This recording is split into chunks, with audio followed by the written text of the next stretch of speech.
에스겔이 하나님의 소명을 받는 내용이 오늘 3장에도 계속되고 있습니다. 이 3장의 말씀 속에서 하나님께서는 에스겔에게 두루마리를 먹으라고 이야기하시죠. 두루마리라는 것은 하나님의 말씀이 적혀진 그 말씀의 두루마리를 이야기하는 것입니다. 그런데 하나님께서 먹이시는 그 두루마리가 어떻다고 오늘 본문에 기록되어 있습니까? 달기가 꿀 같더라. 달기가 꿀 같더라. 그런데 이 말씀이 결코 달기가 꿀 같을 말씀은 아니거든요. 우리 2장 앞부분이 2장 10절 내용을 볼까요?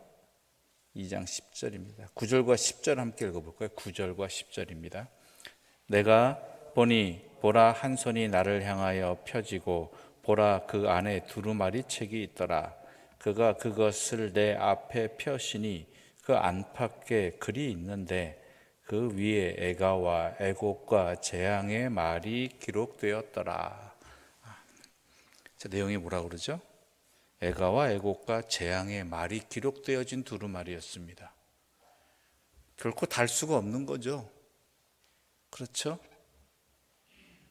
달기가 꿀 같다는 것은 도저히 이해가 될 수 없는 내용들이 그 안에 앞뒤로 가득 채워졌다라는 것이죠. 그런데 이게 왜 에스겔에게는 달기가 꿀 같았을까요? 여러분 어떻게 생각하십니까?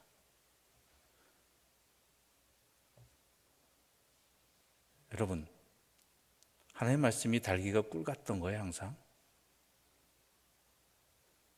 여러분은 어떨지 모르겠지만 전하는 입장에서는 특히 예언서의 말씀을 전할 때나 또한 그 다른 곳의 일부 같은 경우에는 전하기조차 힘든 불편한 내용들, 또한 듣는 사람 입장에서는 참 듣기 싫은 이야기들의 반복일 때가 굉장히 많습니다.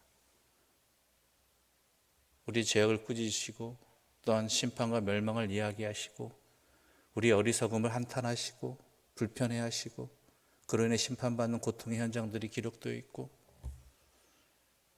그런데 이 말씀을 먹으니까 그 달기가 꿀 같다라는 게 이게 어떨까라는 생각이 들 수밖에 없는 상황이지요. 달지도 않는데 하나님 말씀이니까 무조건 달 거야라고 먹으라는 이야기입니까? 결론부터 이야기하자면 그 말씀을 먹는 사람이 누구냐에 달라 있다는 것입니다. 다르다는 것이죠.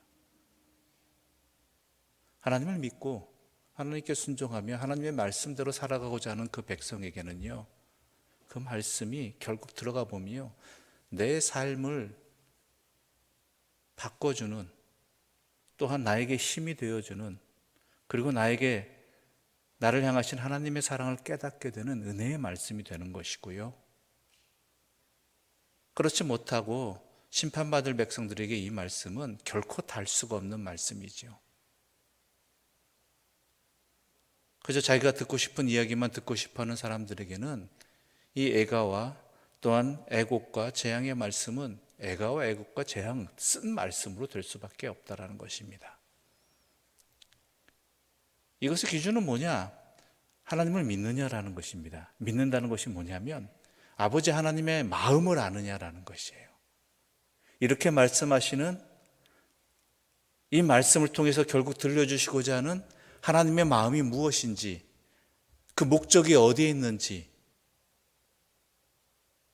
때로는 그것을 깨닫지 못한다 할지라도 하나님 아버지께서 주시는 말씀이니까 라고 믿고 먹는다면 결국 그것이 나에게 달기가 꿀 같은 말씀, 내 인생을 건강하게 정도가 아니라 아예 바꿔주시는 생명의 말씀이 되는 것이지요. 바로 그 믿음이 말씀 앞에서 우리에게 반드시 필요한 것입니다. 우리의 생각과 우리의 판단으로 우리의 근거를 가지고 하나님의 말씀을 저울질하거나 아니면 잣대질할 것이 아니라 하나님께로부터 비롯되어진 말씀이라면 그것이 애가와 애곡과 또한 재앙의 말씀이라 할지라도 그 가운데 담겨진 그것을 통해서 이루시고자 하는 원하시는 하나님의 마음이 어디 있고 목적이 어디 있는가를 분명히 깨닫고 그 말씀을 아멘으로 내 안에 삼키고 그 말씀에 순종하는 삶으로 이어질 때 결국 그 말씀은 달기가 꿀 같은 말씀이 됨을 우리는 발견하게 되고 누리게 되고 기뻐할 수밖에 없다라는 것입니다. 바로 그것을 말하는 것이죠. 에스겔은 하나님의 부르심을 받은 사람입니다. 하나님의 사명을 받은 사람입니다. 그리고 하나님의 뜻대로 순종하기로 결단하고 있는 사람입니다. 그렇게 이 말씀은 그에게 먹었더니 자기 자신에게는 이스라엘 백성이 어떨지 모르겠지만 달기가 꿀 같을 수밖에 없었던 것이죠. 부디 바라옵기는 여러분에게 들려지는 하나님의 말씀이 그 하나님의 사랑을 듬뿍 담은 하나님의 마음을 분명히 깨닫는 달기가 꿀 같은 말씀으로 여러분에게 삶의 힘이 되고 또한 여러분의 어긋난 삶을 고쳐주고 그리고 굳게 세워지는 일으켜 세워주는 그러한 생명의 말씀이 됨을 놓치지 마시기를 바랍니다. 그렇기에 그는 또한 하나님의 말씀을 그 은혜를 그 마음을 알고 있기에 하나님의 사람으로 그 사명을 감당하고자 합니다. 그런데 그가 전해야 될 백성은 어떤 백성입니까? 5절부터 이어지는 내용은 이렇게 됩니다. 언어가 다르거나 말이 어려운 백성이 아니라 이스라엘 백성에게 보내는 것이고 그런데 그들은 말을 알아들음에도 불구하고 그 마음이 열리지 아니하는 머리로도 마음으로도 말씀을 듣지 아니하는 굳은 백성이라는 것이지요. 이것이 참 어렵습니다. 이 백성이 하나님을 안다고 자신하는 백성입니다. 하나님을 믿었다고 자신하는 백성입니다. 그런데 그 삶은 하나님과 관계없는 삶이 되어버렸기 때문에 그 마음이 굳어져 있고 또한 그 머리가 굳어져 버리는 것입니다. 차라리 아무것도 모르는 사람들에게 전하면 그것이 더 효과가 있을 정도라는 것이지요. 처음에 악기나 운동을 배울 때 가르치는 분들이 이것을 매우 중요시합니다. 그것은 뭐냐면 처음 습관 들이는 것, 즉 처음 배워서 기초를 쌓는 그 동작이라는 것, 그 버릇 이런 것들을 제대로 배워야 된다는 것이죠. 그래서 어느 정도 배우고 내가 스스로 공부한 다음에 배우고 익힌 다음에 그 다음에 조금 어려워지면 조금 더 고급 기술로 가기 위해서 운동이나 또한 음악 악기를 다루는 것을 배운다고 한다면 그것에 대해서 도리어 가르치는 사람들은 매우 힘들어합니다. 왜냐하면 처음에 들인 버릇이 고쳐지기가 참 힘들다고 하는 것이거든요. 그 습관이 이미 자리 잡고 있는 습관 고치는 게 매우 힘들어집니다. 그러니까 에스겔이 복음을 전하는 하나님의 말씀을 전하는 이 백성도 마찬가지입니다. 하나님 말씀 안다고 생각하는 사람들이고 하나님을 믿고 있다고 생각하는 사람들인데 그 말씀이 자신 안에서 녹아지지 아니하는 그 말씀대로 살지 아니하는 그러한 백성이 되었기 때문에 도리어 참 어렵고 힘든 자리가 되어지는 것이지요. 그런데 하나님께서 이렇게 말씀하시지요. 8절과 9절입니다. 8절과 9절입니다. 함께 읽겠습니다. 보라, 내가 그들의 얼굴을 마주 보도록 내 얼굴을 굳게 하였고 그들의 이마를 마주 보도록 내 이마를 굳게 하였으되 내 이마를 화석보다 굳은 금강석 같이 하였으니 그들이 비록 반역하는 족속이라도 두려워하지 말며 그들의 얼굴을 무서워하지 말라 하시기로라. 하나님께서 말씀해 주시죠.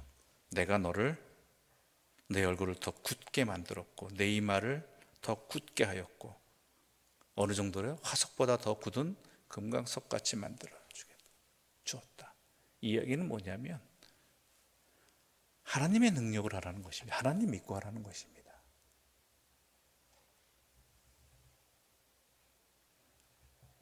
우리 옛말에 습관처럼 하는 말 중에 백이라고 그러잖아요. 백. 내 백이 든든하면은 그 어디든 당당하게 말할 수 있고 나아갈 수 있는 거잖아요. 아이들 다툼 속에도 마찬가지잖아요. 아주 어린 아이들의, 지금은 좀 크면 달라지지만 옛날에는 아주 어린 아이들 가운데 싸움하는 내용을 들어보면은 아주 유치합니다. 그 내용이 뭐냐면, 우리 집에는 뭐 있어? 너네 집에는 없지. 우리 아빠 뭐 하셔? 내 아빠 뭐 하시는데? 이런 걸로 말다툼 한다는 거예요. 그게 마치 자신의 것이냐? 싸움하면서도 서로 간의 실력이 아니라 우리 집에 뭐 있는지, 우리 아버지가 뭐 하는지, 우리 어머니가 뭐 하는지, 이런 것 가지고 마치 그것이 자신의 힘인 양 그렇게 다투는 경우들이 있다는 것이죠. 하나님께서 에스겔의 이마와 얼굴을 굳게 해주시겠다는 이야기는 그가 뻔뻔하게 만들어주겠다는 것이 아니라, 하나님이 너와 함께 하시고 하나님이 또한 이 행하신다는 믿음을 가지고 담대히 나가라는 것이죠. 즉 말씀을 전하는 에스겔도 마찬가지예요.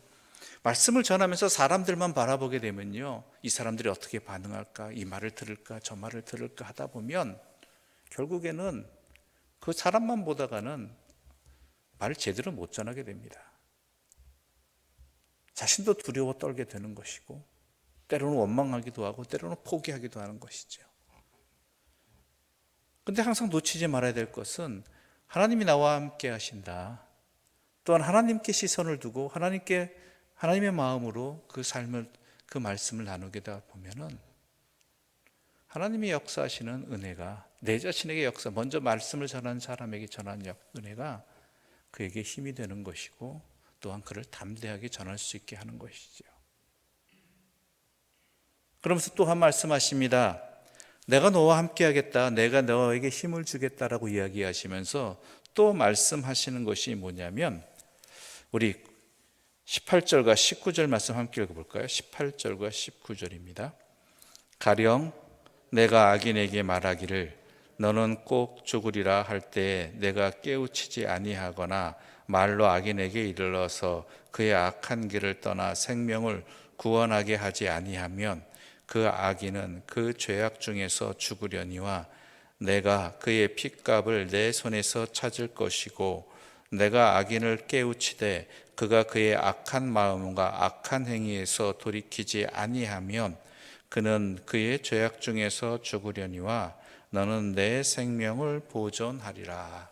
아멘. 뭐라고 얘기하십니까? 전에서 그가 안 듣는다면 그건 그 사람의 책임이고 너의 책임은 아니다. 그러나 안전해서 그가 안 돌이킨다면 그건 너의 책임이다라고 말하고 있는 것이죠. 우리가 복음을 전하고 또한 전도를 하고 할 때, 어떤 일을 행하고 할 때 우리는 열매에 대한 두려움들이 있습니다. 내가 이 일을 행해서 열매를 거둘 수 있을까? 그 결과를 얻을 수 있을까? 그런데 전도해 보신 분은 아시겠지만 대부분이 많이 실패하고 또한 소용없는 일들이 되어집니다. 그런데 그런 그 일들을 겪게 되면 복음 전하고 전한 일들에 마음이 아파지고 무기력해지고, 또한 내 자신이 부족해서 뭐 어떻게 해서 막 이렇게 내 자신이 움츠러든단 말이죠. 에스겔도 그러지 않겠습니까? 아무리 결단하고 하나님이 이렇게 말씀해 주셔서 이 마음이 굳은 백성, 얼굴이 굳은 백성, 머리도 굳은 백성에게 전한다 할지라도요, 그 반응이 그렇게 나오게 되면 절망할 수밖에 없고 포기하게 된다는 것이죠. 그런데 하나님은 분명히 얘기하시는 거예요. 결과는 하나님이 행하시는 일이고 거두시는 일이고, 우리의 할 일은 전하는 일이라는 것이죠. 선포하는 일이다. 듣지 아니하면 그 사람이 우리가 말을 전했는데, 하나님의 말씀을 전달하였는데 깨우치지 아니하고 돌이키지 아니하면 그 사람의 책임인 거고, 거기에 대해서는 하나님께서 분명히 하신다라는 것이죠. 그러니 뭐예요? 담대하게 너의 할 일을 끝까지 감당하라라는 것이죠.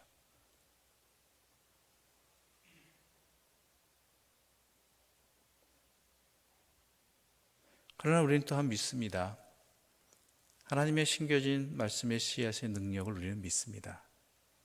지금 우리의 눈앞에서 벌어지지 않는다 할지라도 그것이 어떠한 때에 어떠한 모양으로 어떠한 결과를 가져올지는 하나님을 믿는 마음에서 행해야 되는 것이고, 하나님의 능력을 믿는 그러한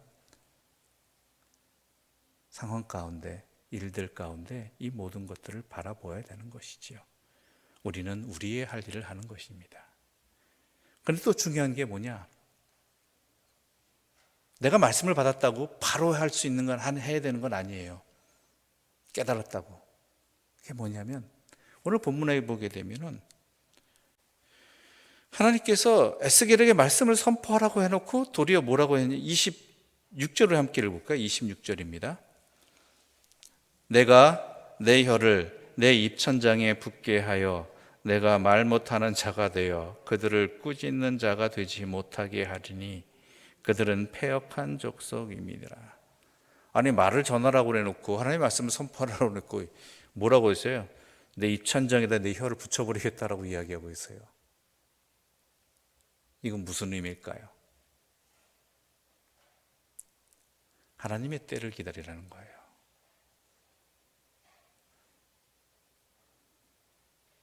과연 내가 이 말씀을 깨닫게 되었는데, 이 말씀을 들었는데, 이 말씀을 또한 내 앞에 주어졌는데, 우리에게 이 말씀을 전하는 것에 대해서는 또한 하나님이 함께 하시느냐, 또한 하나님께서 전하시게 하는 때가 언제이냐를 항상 곧 살펴야 된다는 것이죠.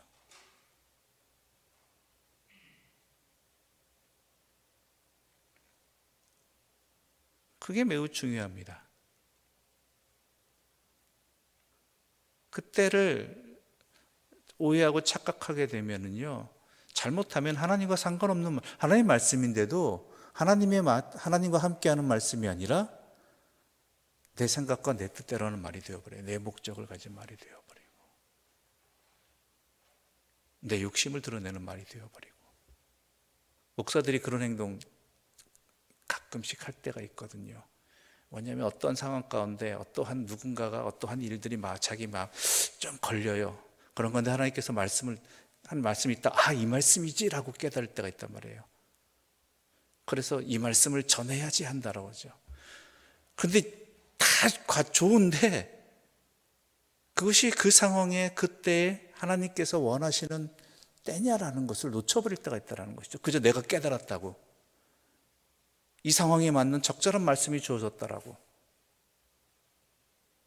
그런데 그러한 상황과 그러한 판단의 기준이 하나님께 있는 게 아니라 어디 있어요? 내가 생각하기에 불편하고 내가 생각하기에 그런, 무슨 얘기인지 아시죠? 목사들뿐만 아니라 우리 성도들도 마찬가지입니다. 이거 하나님이 내가 말씀을 깨달았는데 누구씨 이렇게 해야 돼, 저렇게 해야 돼, 이렇게 해야 돼.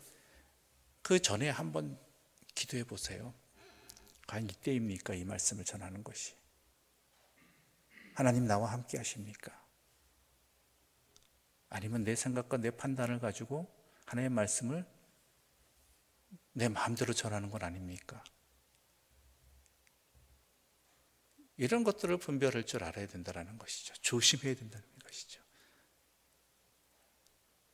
그렇지 않습니까? 약을 보게 되면 우리가 건강을 위해서, 치료를 위해서 약을 먹는데 거기에 반드시 놓치지 말아야 될 게 뭐예요?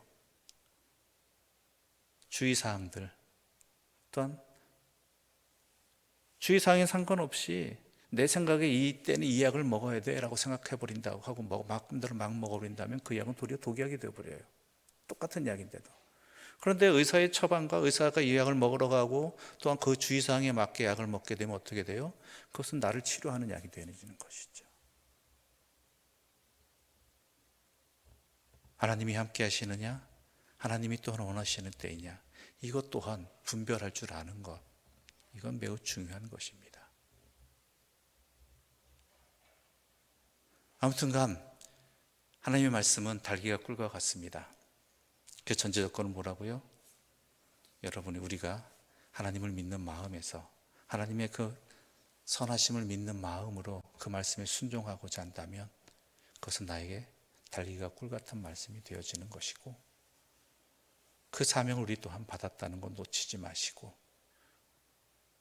우리의 삶을 하나님의 말씀 증거하는 삶으로, 또한 하나님과 동행하는 삶으로 살아가실 수 있는 주님의 사람들 되시기를 간절히 소망합니다. 기도드리겠습니다. 하나님 아버지, 감사합니다. 오늘 은혜 가운데 에스겔을 통하여 하나님의 말씀에 대해서 우리가 조금 더 깊이 알게 해주시고 또한 생각하게 해주시니 감사합니다. 항상 주 앞에 우리의 마음의 중심을 두게 하여 주시고, 주님의 말씀을 믿음으로 순종하게 하여 주시고, 또한 그 말씀을 전할 때 하나님과 동행하며 하나님의 때에 맞게 하나님께서 명하신 때에 그 말씀을 전하는 믿음의 용사들 되게 하여 주시고, 또한 생명을 살리는 사람들, 무엇보다 내가 생명으로 살아가는 주의 사람들 되게 하여 주시옵소서. 예수님의 이름으로 기도드립니다. 아멘. 하늘에 계신 우리 아버지, 아버지의 이름을 거룩하게 하시며 아버지의 나라가 오게 하시며 아버지의 뜻이 하늘에서와 같이 땅에서도 이루어지게 하소서. 오늘 우리에게 일용할 양식을 주시고 우리가 우리에게 잘못한 사람을 용서하여 준 것 같이 우리 죄를 용서하여 주시고 우리를 시험에 빠지지 않게 하시고 악에서 구하소서. 나라와 권능과 영광이 영원히 아버지의 것입니다. 아멘.